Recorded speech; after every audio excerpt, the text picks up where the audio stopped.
अस्सलाम वालेकुम। आज की इस वीडियो में हम बात करेंगे एलएफटी यानी लीवर फंक्शन टेस्ट की रिपोर्ट के बारे में कि आप किस तरह जो है एलएफटी रिपोर्ट को पढ़ सकते हैं और उसकी काजेज़ को समझ सकते हैं कि ये नॉर्मल है या नॉर्मल है, और अगर ये नॉर्मल है तो इसकी काजेज़ क्या हैं। तो इसको आप किस तरह जो है आप समझ सकते हैं और किस तरह रिपोर्ट को आप पढ़ेंगे। तो आज की ये वीडियो जो है मुकम्मल एलएफटी के बारे में है और इसमें कंप्लीट डिटेल है इस वीडियो में, तो लाजमी आपने वीडियो को एंड तक देखना है।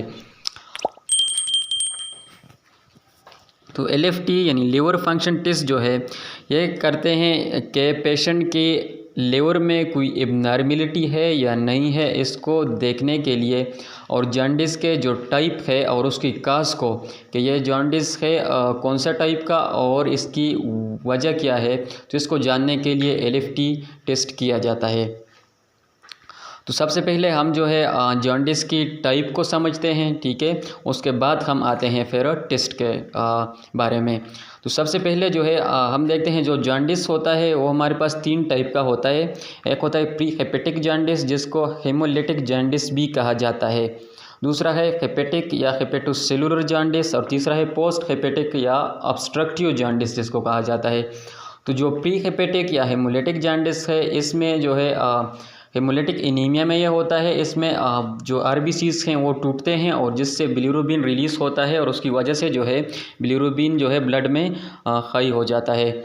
तो अगर हम इसकी काजेज़ के बारे में आए हैं तो जो प्री हेपेटिक जॉन्डिस है इसमें जो है एक्सेसिव हेमोलिसिस होती है, और हेपेटोसेलुलर जो है उसमें यह एक पेरेन्काइमल डिजीज़ का यानी इसमें लीवर का पेरेन्काइमा इन्वॉल्व है।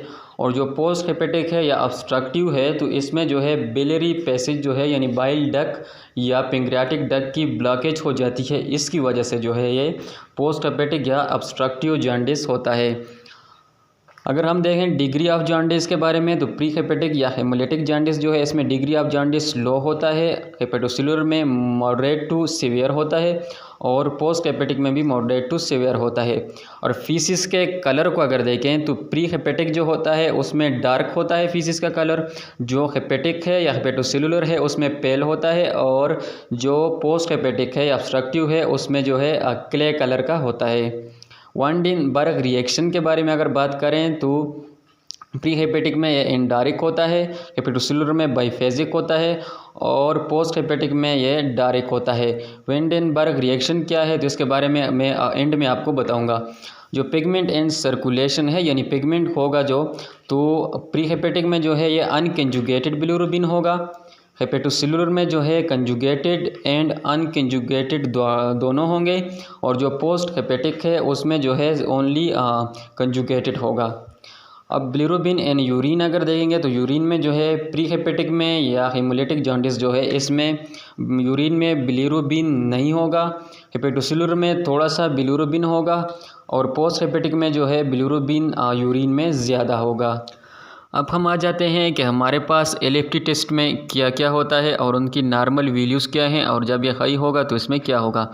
तो सबसे पहले हमारे पास एलएफटी टेस्ट में जो है सबसे ऊपर फर्स्ट नंबर पे जो होता है वो टोटल बिलिरुबिन होता है। टोटल बिलिरुबिन जो है उसकी नॉर्मल वैल्यू जो है हमारे पास वो ऑलवेज़ जो है आपके पास 1 से कम होनी चाहिए। अगर ये 1 से ज़्यादा होगी तो ये जो है एबनॉर्मेलिटी इंडिकेट करता है। उसके बाद हमारे पास है डायरेक्ट बिलिरुबिन। जो डायरेक्ट बिलिरुबिन है इसको हम कंजुगेटेड बिलिरुबिन भी कहते हैं।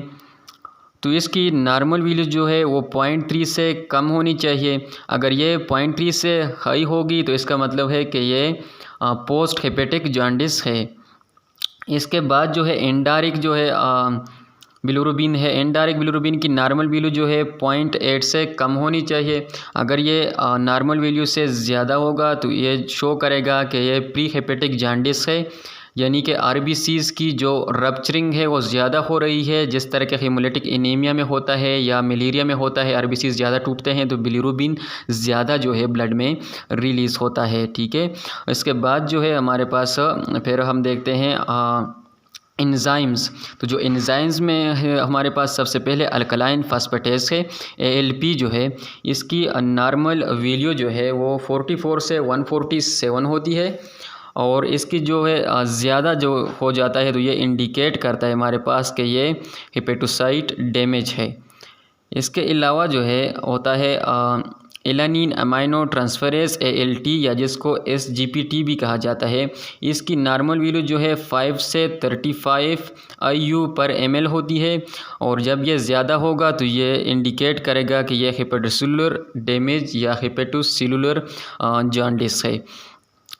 इसके बाद हमारे पास होते हैं प्रोटीन्स में जो है एल्बुमिन है। एल्बुमिन की नॉर्मल जो रेंज होती है वो 3.4 से 5.1 ग्राम पर डेसीलीटर होती है।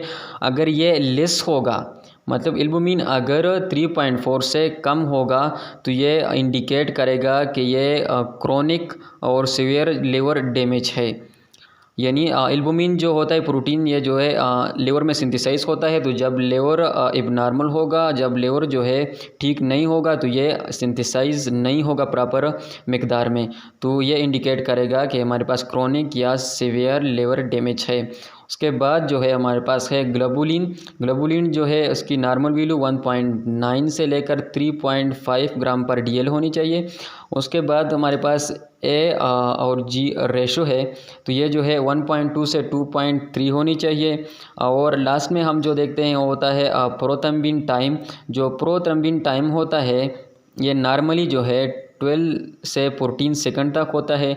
अगर ये इससे ज़्यादा है तो ये इंडिकेट करता है ये एक्यूट लिवर डिजीज़ है, ठीक है। और सीवियरिटी यानी इंडिकेट करता है कि सीवियर और एक्यूट लिवर डिजीज़ है। अब दो ऐसी कंडीशन हैं जो कि आपने हमेशा अपने माइंड में रख के जो है LFT को स्टडी करना है और LFT की रिपोर्ट को पढ़ना है। तो यह है कि जो हमारे पास ये ALP है, अल्कलाइन फास्फेटेस है, तो ये लिवर के अलावा जो है ये बोन में भी सिंथेसाइज होता है। तो ये जो ग्रोइंग चिल्ड्रन होते हैं, जो बच्चे होते हैं, उनमें ये ज़्यादा होता है। और इसके अलावा ये जो है प्रेग्नेंट वुमेन में भी ज़्यादा होता है क्योंकि वहाँ पर लिवर के अलावा ये प्लेसेंटा से भी सिंथेसाइज होता है।